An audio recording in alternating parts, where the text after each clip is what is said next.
Author's notes. That would be me. Through my experience with just a fraction of the women on this earth, I've come to what some may brand a controversial conclusion. A high percentage of women need to be reminded of the playful enjoyment and heightened physical pleasures that are derived from sex. Be it through religious conditioning, fear of negative labeling, or lack of personal confidence, many women shy away from enjoying the beautiful fruits that grow on this vast tree of exploration.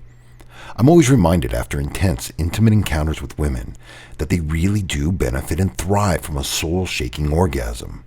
Sex takes a woman out of her conditioned space, allowing her to reconnect with her inner self. More often than not, all that is needed is a gentle push in the pleasure direction to reignite natural desires. Whether man or woman, a provocative action to help invoke the process of sexual exploration is a massively positive thing. Flirting, teasing, and sexual behavior in general should not be shunned or considered unholy or disgusting. It's as natural as eating and sleeping. Humans are not born of sexual ideology. Humans are taught the idea of, quote, normal sexual practice by their trusted elders, and as such are more often than not restricted in their sexual endeavors. As a society, if we allow ourselves to accept that women are capable of enjoying sex and lusting after sex in exactly the same way as men do, a positive alternative consciousness develops. Both men and women are then able to enjoy intimate encounters without guilt, restraint, or judgment by society or each other. As a relationship and dating coach working primarily with men, my life story is well placed to connect with the male species and help steer the ship for a freer sexual consciousness. Through my work, I've recognized that the greatest challenge in achieving sexual harmony is in the educating men in truly understanding women. Yet, conversely, I believe that due to the requirements of, quote, modern society, women are greatly neglecting their own needs and innate desires. The issues are causing distorted perceptions and misunderstandings between the sexes, and as such, men and women are consistently failing to connect in sex and love. I believe strongly in a creator's plan. I believe we're a species designed for reproduction, equipped with pleasure-inducing tools intended for the exploration and enjoyment of each other.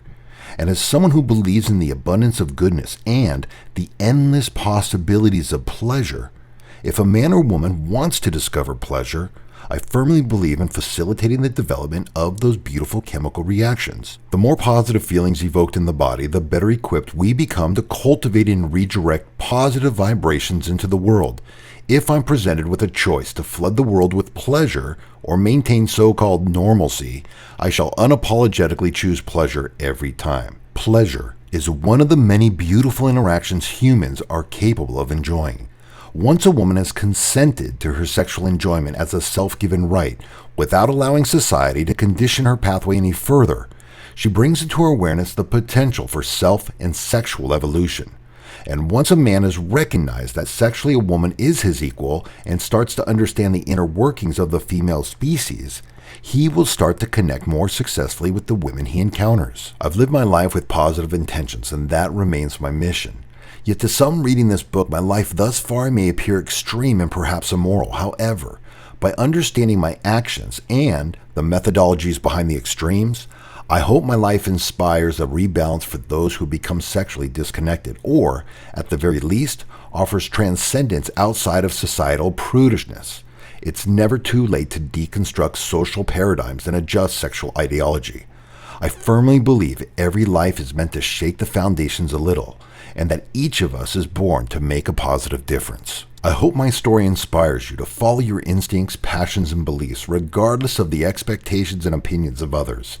If you are offended by liberal sexual concepts, then please put this book down and move swiftly to a book that's not going to make you blush. You've been forewarned.